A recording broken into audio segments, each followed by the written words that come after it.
గడిచిన 41 సంవత్సరాల నుంచి సుబ్బరామరెడ్డి గారి ఆధ్వర్యంలో మహాకుంభాభిషేకం లాగా శివరాత్రి ప్రతి శివరాత్రికి కూడా ఘనంగా ఇక్కడ కోటిలింగాలకి అభిషేకం స్వయంగా చేసుకునే అవకాశం ఇక్కడ సుబ్బరామరెడ్డి గారు కల్పిస్తూ ఉన్నారు. ఉత్తరాంధ్ర జిల్లాల నుంచి భక్తులు గోదావరి నుంచి కూడా భక్తులు వచ్చి స్వయంగా అభిషేకం చేసుకోవడం. ఈశ్వరుడు అభిషేక ప్రియుడు, అభిషేకం చేస్తే ఏది కోరుకున్నా వారు ఏది తలపెట్టినా అది పూర్తిగా నెరవేరుతుంది అనేటువంటి ఒక నమ్మకం ప్రజలకి.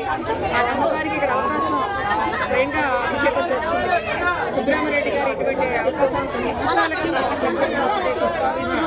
అందువల్ల మేము దేవదేవుడిని శంకరుణ్ణి మేము కోరుకునేటప్పుడు ఆయన మంచి ఆయుష్ ఆరోగ్యం ఇచ్చి మరిన్ని సంవత్సరాలు పూజలు ఇలా చేసే విధంగా ఆయనకి శక్తినివ్వాలని చెప్పి కోరుకుంటూ మరి ఈరోజు సునామీ, కరోనా లాంటి విపత్కర పరిస్థితుల్లో కూడా ప్రజలందరూ కూడా క్షేమంగా సుశిక్షంగా ఉన్నారు అంటే మరి ఇటువంటి ఆధ్యాత్మిక కార్యక్రమాలు మంచి దేవుని కరుణ వల్లేను.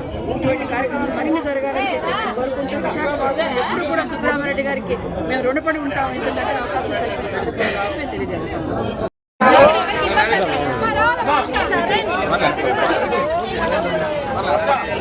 శివలింగాలు భారతదేశం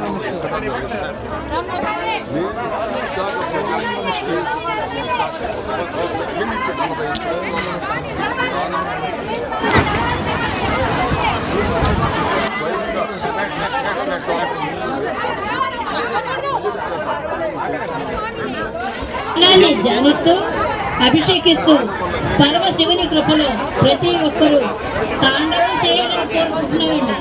ఆ పరమశివుడు తాండవం చేస్తే సంతోషిస్తాడండి. ఆయన తాండవం చేస్తాడు.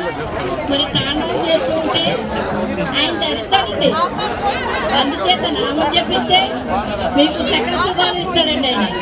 అందుచేత ప్రతి ఒక్కరు కూడా ఆయన నామాన్ని జపించి ఎంతో మంది కళాకారులు, నృత్య కళాకారులు, మరి నాటక రంగం వారు, సాంస్కృతిక కార్యక్రమాల వారు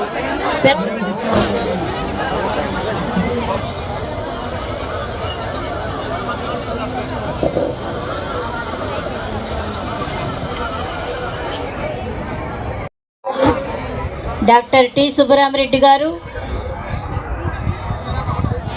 ఆధ్యాత్మిక చింతనాపరులు.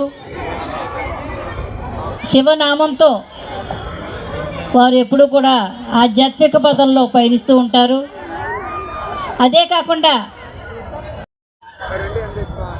అందుచేత ఈ యొక్క అవకాశాన్ని ప్రతి ఒక్కరూ వినియోగించుకోండి. మరి శివనామాన్ని జపించండి. శివ స్మరణలో